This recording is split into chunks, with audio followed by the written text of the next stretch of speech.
ایک اور بات کہ بچے کا نام جو مرکب نام رکھنے کا رواج آیا نا ہمارے یہاں، مرکب نام، وسیم احمد، غفار احمد، ستار احمد، محمد وسیم، یہ نام بعد میں مسلمانوں میں رائج ہوئے ہیں۔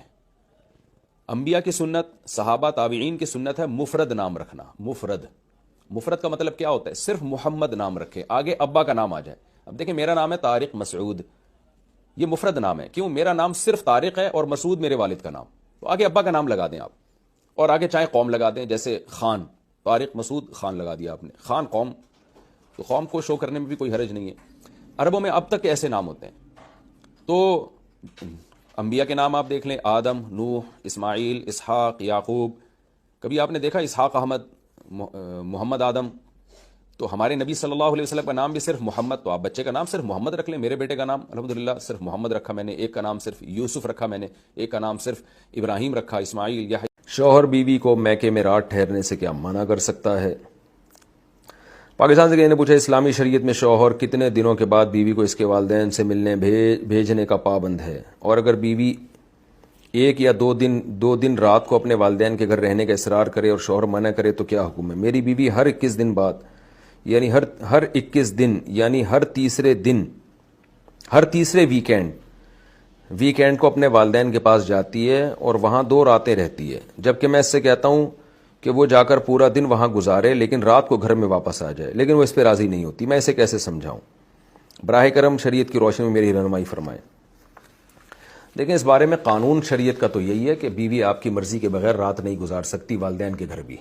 اگر آپ منع کریں گے تو اس پر لازم ہے کہ دن میں ٹائم گزار کے واپس آ جائے، کیونکہ عورت پر اس قسم کی باتوں میں شوہر کی اطاعت لازم ہے۔ نبی صلی اللہ علیہ وسلم کی صحیح حدیث ہے اس بارے میں کہ عورت نہ گھر سے شوہر کی اجازت کے بغیر نکل سکتی ہے، نہ گھر میں کسی کو لا سکتی ہے شوہر کی اجازت کے بغیر۔ تو یہ چیز شوہر کے بنیادی حقوق میں سے ہے کہ اگر وہ نہیں پسند کر رہا رات گزارنا کہیں اور، تو اس کو بیوی پر لازم ہے کہ وہ شوہر کی اطاعت کرے۔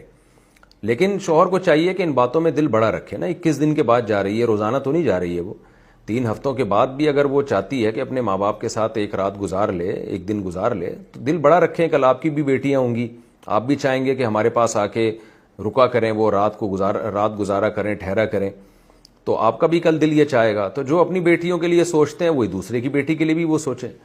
تو اخلاقیات کا تقاضا یہ ہے کہ آپ منع نہ کریں، لیکن قانون شریعت کا یہی ہے کہ اگر آپ منع کر رہے ہیں تو بیوی پر بہرحال اطاعت لازم ہے۔ تو میں آپ کی زوجہ کو تو یہی مشورہ دوں گا کہ جب شوہر منع کر رہا ہے صاف لفظوں میں، تو آپ رات نہ گزاریں، دن میں جائیں، مل کے آ جائیں۔ لیکن آپ کو میں یہ مشورہ دوں گا کہ آپ دل بڑا کریں، اس طرح سختی نہ کریں بیوی کے اوپر۔ اپنے ماں باپ ہی کے پاس جا رہی ہے نا، کہیں ادھر ادھر تو نہیں جا رہی ہے وہ، تو ماں باپ کے پاس تو ہر عورت کا دل چاہتا ہے، ساری زندگی جن ماں باپ نے پالا پوسا اس کو اور کھلایا پلایا، ان کا بھی دل چاہتا ہے ہماری بچیاں ہمارے پاس آ کے ٹھہرا کریں۔ کل آپ کی بھی بچیاں بڑی ہوں گی، آپ کا بھی دل چاہے گا اگر آپ واقعی باپ جیسی محبت کریں گے ان سے۔ تو اس لیے اخلاقیات کے تقاضے کچھ اور ہوتے ہیں، قانون کچھ اور ہوتا ہے۔ تو قانون تو یہی ہے جو میں نے بتا دیا۔ اگر آپ منع کر رہے ہیں تو بیوی روزے میں کوئی کھائے پیے تو منع کریں یا نہیں؟ میں نے سنا ہے کہ حدیث میں آتا ہے کسی شخص نے اگر روزہ رکھا ہو اور وہ کچھ کھا پی رہا ہو تو اسے روکنا یا ٹوکنا نہیں چاہیے، کیونکہ اللہ اسے کھلا اور پلا رہا ہے۔ اس بارے میں کتنی حقیقت ہے؟ محمد حمزہ یو سے۔ اگر کوئی دبلا پتلا آدمی، کمزور سا آدمی روزہ رکھا اور بھول گیا کہ میرا روزہ ہے اور کھا رہا ہے تو اس کو تو نہیں بتانا چاہیے، اللہ کی رحمت ہے، اللہ اسے کھلا رہا ہے پلا رہا ہے، کھانے دیں۔ اگر بھولے سے کھا رہا ہے، یہ سمجھ لیں جان کر کھا رہا ہے پھر تو گناہ کر رہا ہے، اس کو روکنا چاہیے اس گناہ سے۔ بھولے سے کھا رہا ہے، اس کو یاد نہیں ہے، باریک سا آدمی ہے، تو کھانے دیں۔ اور کوئی موٹا مسٹنڈا ہے بالکل، تو پھر اگر وہ بھولے سے کھا رہا ہے تو اس کو بتا دینا چاہیے کہ کمبخت تو پہلے کھا کے جان بوجھ کر کھا کے تو نے اپنا یہ حال کیا ہوا ہے، اب کم از کم روزے میں تو نہ بھولنا۔ ایک اللہ نے تجھے کولیسٹرول کم کرنے کا موقع دیا ہے اللہ تعالیٰ کی طرف سے، تیرے لیے ایک رحمت ہے کہ تیری چربی ختم ہو جائے، اور تو پھر بھولے سے اب تو کھانا شروع کر دیا تو پورے سال ہی تو کھاتا رہے گا۔ تو ہٹا کٹا مسنڈا کھا رہا ہو اور رمضان میں بھولے سے، اس کو بتا دینا چاہیے۔ اور اگر کوئی باریک سا آدمی کھا رہا ہو یا دبلا پتلا یا کمزور آدمی ہے یا موٹا ہے لیکن ہے کمزور، تو اس کو نہیں بتانا چاہیے، وہ اللہ کی رحمت سمجھ کے بس اللہ اس کو کھلا رہا ہے، کھانے دیں۔ جب کھا پی کے ڈکار مار لے اس کو بتا دیں کہ آج آپ کا